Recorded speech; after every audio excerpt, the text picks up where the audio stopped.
దేశ ఆర్థిక వ్యవస్థను స్థిరమైన దిశలో నడిపించే కీలక ప్రకటనలు.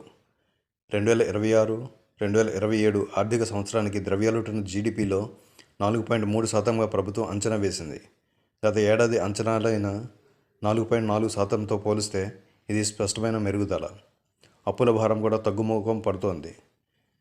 2025-26లో 56.1%గా ఉన్న అప్పు జీడీపీ నిష్పత్తి 2026-27 నాటికి 55.6%కి దిగిరానుందని అంచనా.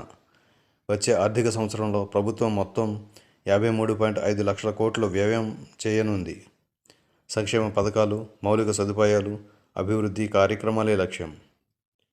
ప్రభుత్వ ఆదాయాల్లో అప్పులు కాని రాబడులు 36.5 లక్షల కోట్లు. కేంద్ర నికర పన్ను వసూళ్లు 28.7 లక్షల కోట్లుగా అంచనా.